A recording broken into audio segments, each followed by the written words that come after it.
नमस्कार, मैं हूं आपके साथ आयुषी शर्मा। स्वागत जिंदगी में आपका स्वागत है। आइए रुक करते हैं आज की ताज़ा खबरों की। स्वागत जिन्हें सभी का स्वागत है। मैं श्याम जी गुप्ता।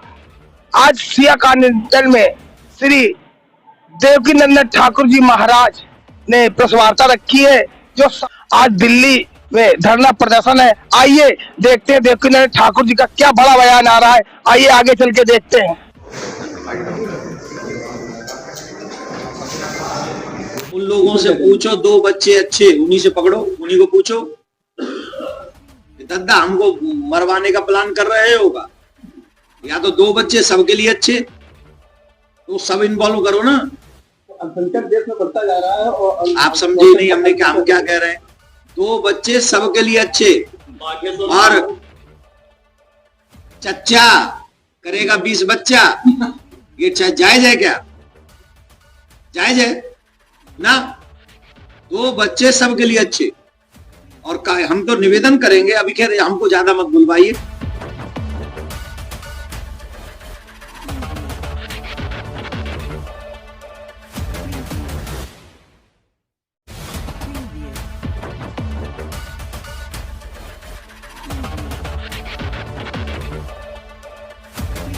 आज प्रेस कॉन्फ्रेंस का क्या उद्देश्य? देखिए, इस प्रेस कॉन्फ्रेंस आप पत्रकार वार्ता के लिए आप सभी को बुलाया उन्नाव में क्योंकि अभी यह रामकथा चल रही है और रामकथा करते हुए काफी पत्रकार ये चाहते थे कि हम उनसे वार्तालाप करें। और ये जो सनातन बोर्ड का विषय जो चल रहा है पूरे देश में, आप लोगों के चैनलों के माध्यम से, आप लोगों के चैनलों ने हमारी बात को पूरे देश तक पहुंचाया है, विदेशों तक पहुंचाया है, और इससे काफी सनातनी जागरूक हो रहे हैं। और वो सभी सनातनी ये चाहते हैं, और बड़े बड़े जिन लोगों से मेरी कभी वार्तालाप नहीं हुई, उन लोगों ने भी कहा है कि महाराज वाकई सनातन बोर्ड बनना चाहिए। हमें नहीं पता था कि इतनी मुश्किलें हैं आजादी के बाद जो हम लोगों ने फेस किया है। सबसे ज्यादा अगर किसी ने सहा है तो वो हिंदुओं ने सहा है, और ये बात हम सब प्रत्यक्षदर्शी हैं।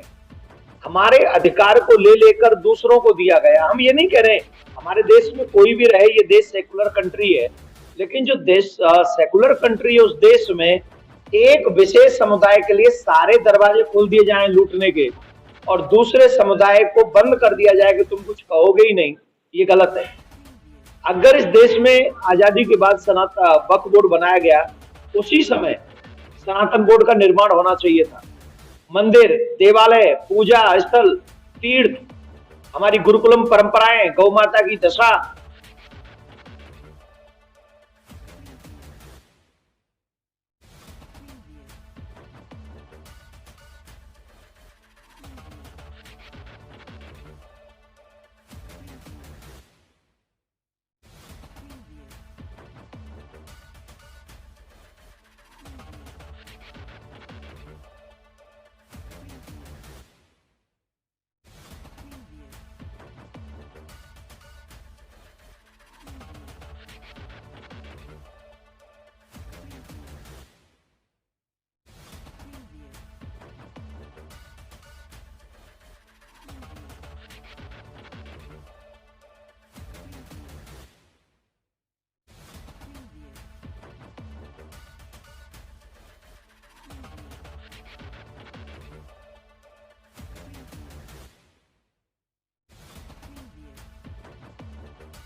आप सबके चैनलों के माध्यम से हम सभी सनातनियों से एक निवेदन करेंगे।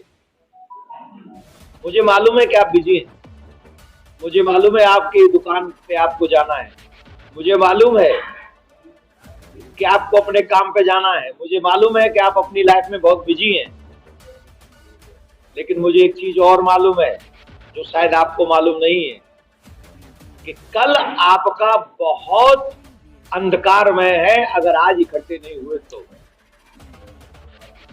इन स्थितियों को हम भली भांति जानते हैं, मैं आपको अलग से उसका वर्णन नहीं कर रहा हूं। अभी कुछ लोगों के बयान आप लोगों ने सुने हैं कि अगर हमने अपने बच्चों को छूट दे दी तो ऐसा हो जाएगा, अगर हमने ये कर दिया तो ऐसा हो जाएगा, और एक बात कि अगर हम लोगों ने दिल्ली घेर ली तो तुम्हारी सांसें फूल जाएंगी। कहा गया कि नहीं कहा गया? आप लोगों के चैनलों पे चला कि नहीं चला? तो हमें डराने धमकाने की बात हो रही है। तो हम तो निवेदन करेंगे सभी सनातनियों से कि जितने भी सनातनी आप मुझे सुन रहे हैं, ईमानदारी से एक दिन अपने देश की सुरक्षा के लिए निकालिए, एक दिन आप अपने बच्चों को बचाने के लिए निकालिए, एक दिन अपने पूजा पद्धति को बचाने के लिए, देवालय मंदिरों को बचाने के लिए। जाति पंथ इन सब से ऊपर उठकर हम सभी को 16 तारीख को 16 नवंबर को दिल्ली में उपस्थित होना चाहिए। एड्रेस बता रहा हूं, खजूरी खास, पुस्ता 4 और 5, शाहदरा। 10 बजे से लेके 5-6 बजे तक हमको एक दिन चाहिए हमें आपका। आप हमें एक दिन दीजिए, हम सरकार से प्रयास करेंगे और सभी विपक्षी दलों से भी प्रयास करेंगे कि जब आप सबके लिए दरवाजा खोलते हो तो हम सनातनियों के लिए भी दरवाजा खोलो। हम भी वोटर हैं आपके, हम भी आप लोगों को वोट करते हैं। ऐसी कोई पार्टी नहीं जिस पार्टी को ये गारंटी से कहे कि हमें किसी सनातनी का वोट नहीं मिलता।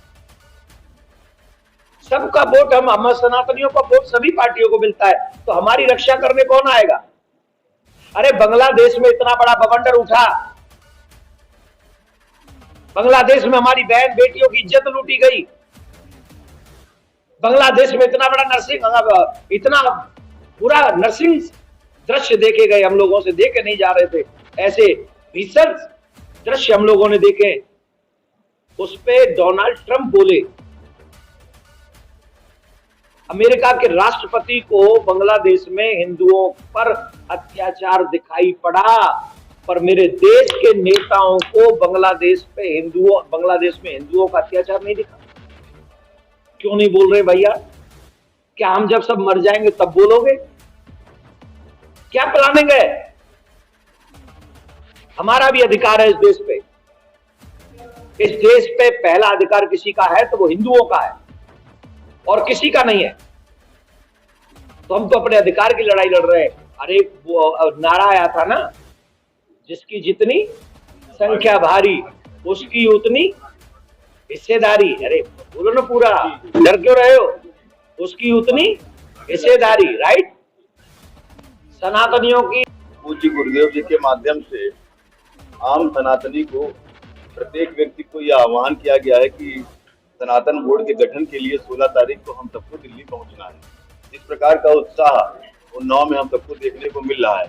मुझे लगता है कि हजारों हजार लोग उन्नाव से दिल्ली जाने को तैयार हैं। कल कथा पंडाल में भी हम लोगों ने संख्या देखी और जिस प्रकार से लोगों ने हाथ उठाकर दिल्ली जाने का आश्वासन दिया और जाने को तैयार हैं, वास्तव में मुझे लगता है बड़ी संख्या में लोग जाने वाले हैं। उन सब के लिए हम लोगों ने व्यवस्थाएं सुनिश्चित की है। बसें लगाने का काम, रास्ते में भोजन आदि की व्यवस्था, वहां पर भोजन आदि की व्यवस्था और सबको वापस लाने की व्यवस्था सुनिश्चित की है। जितने भी लोग सनातन बोर्ड के गठन के निर्माण के लिए अपना योगदान समय का वहां पहुंचने का देना चाहते हैं, उन सभी को लेकर हम लोग दिल्ली 16 तारीख को पहुंचने वाले हैं। ये हम सब के लिए भी आवश्यक है, आप सबके लिए भी, कि आने वाले समय में आने वाली पीढ़ी की रक्षा करने के लिए, अपने धर्म की रक्षा करने के लिए, अपनी पीढ़ी में संस्कार हो, आने वाली पीढ़ी में संस्कार हो, इस दृष्टि से सनातन बोर्ड का गठन हो। और जो काम शायद आजादी के 75 साल पहले, आजादी के समय हो जाना चाहिए था, आजादी के समय हो जाना चाहिए था, यानी आज से 75 साल पहले, सौभाग्य है कि पूज्य गुरुदेव जी के माध्यम से आज उसका आह्वान किया जा रहा है। तो हम सब क्या दायित्व है कि पूरी ताकत, पूरी शिद्दत के साथ आपके साथ कंधे से कंधा मिलाकर इस अभियान को सफल बनाए और सनातन बोर्ड को गठन कराकर भारत को नई ऊंचाइयों तक पहुंचाने का काम। बहुत बहुत धन्यवाद। कोशिश करी तो फिर देख लिया जाएगा। तो क्या कहना चाहिए? तो पहले तो ये देखा जाए कि उन पे संपत्ति है कितनी, जो उन्हीं की हो, जो उन्हीं की संपत्ति है उसे तो हमें कोई लेना देना है ही नहीं, और कोई क्यों कब्जाएगा उनकी संपत्ति को। लेकिन अगर आप कहेंगे कि पार्लियामेंट हमारा है तो फिर ये सरकार का विषय है, फिर तो सरकार देखेगी। फिर तो आप कहेंगे 6 मंदिर यहाँ हमारे हैं, 1500 साल पुराना मंदिर केरल में, बोले हमारा है, पूरा गांव का गांव हमारा है। अरे भैया, हम भारत में रह रहे हैं, भारत संविधान से चलता है और इस देश में छीना झपटी नहीं चलेगी। जिसकी जितनी है उतनी अपने पास में रखो, और ये भड़काने वाला जवाब न, ऐसा बयान न दे, ज्यादा अच्छा रहेगा। अभी हमसे मत बुलवाइए, 16 तारीख तक हमको थोड़ा शांत रहने दीजिए, नहीं तो हम ऐसा ही है, हम वो जवाब दे देंगे टाइम आने पर, अच्छा खासा जवाब दे देंगे। तो इसलिए हम कहा जाता है कि जो बच्चे सबसे अच्छे, लेकिन भारत देश में ऐसी जगह है कि कहीं तो अल्पसंख्यक बहुसंख्यक हो रहे हैं और बहुसंख्यक अल्पसंख्यक होते जा रहे हैं। उन लोगों से पूछो, 2 बच्चे अच्छे, उन्हीं से पकड़ो, उन्हीं को पूछो। सद्दा हमको मरवाने का प्लान कर रहे होगा, या तो 2 बच्चे सबके लिए अच्छे, तो सब इन्वॉल्व करो ना। तो अल्पसंख्यक देश में बढ़ता जा रहा है और आप समझे नहीं हमने क्या कह रहे हैं। 2 बच्चे सबके लिए अच्छे, और चच्चा करेगा 20 बच्चा, ये जायज है क्या? जायज है ना? 2 बच्चे सबके लिए अच्छे। और हम तो निवेदन करेंगे, अभी कह रहे हमको ज्यादा मत बुलवाइए, हमें चाहते हैं सनातन बोर्ड पे ही हम लोग इस विषय को आगे बढ़ाएं। सनातनियों से निवेदन है कि सनातन बोर्ड के लिए आप लोग आगे आइए, और आप लोग 16 तारीख को सनातन बोर्ड के निर्माण में अपनी अहम भूमिका निभाइए। जब इतिहास लिखा जाए तब ये कहा जाए कि कोई भी सनातनी उस दिन घर नहीं बैठा था, सभी सनातनियों ने बढ़ चढ़कर सनातन बोर्ड की रक्षा के लिए, कृष्ण भूमि की रक्षा के लिए अपने आप के घर से आगे बढ़ के गए थे और उन्होंने स्टेप उठाया था। धन्यवाद। क्या राजनीतिक पार्टी का समर्थन? मेरा निवेदन है, आप लोग सब सनातन बोर्ड पे ही पूछेंगे। सिर्फ मेरी बात सुनिए, क्या कह रहे हैं? किस राजनीतिक पार्टी का समर्थन? अभी एक भी पार्टी का समर्थन नहीं मिला। अभी हमारे सनातन पार्टी का ही समर्थन है। हमारा जितनी सनातन पार्टी है ना, ये सब, आप सब, ये सनातनियों का समर्थन है। आगे अभी तो हमने कहा ही नहीं कि समर्थन दीजिए। 16 को जा रहे हैं, वहां जाएंगे, वहां प्रश्न करेंगे, वहां निवेदन करेंगे, वहां आग्रह करेंगे। उसके बाद कौन कौन सी पार्टी हमारा समर्थन करेगी ये हम जानेंगे।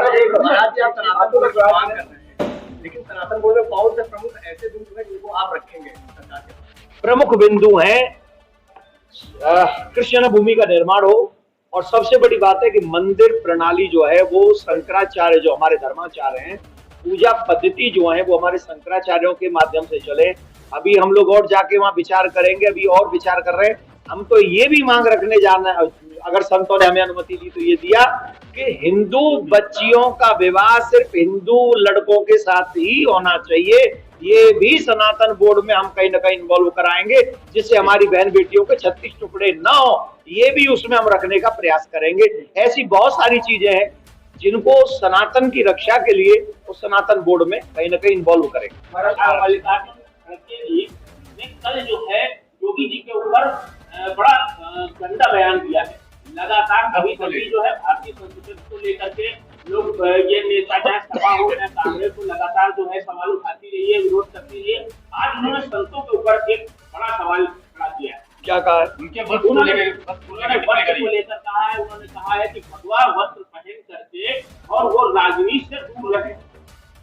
हमको ऐसा लगता है जो लोग ऐसा बयान देते हैं उन लोगों को धर्म का ज्ञान नहीं।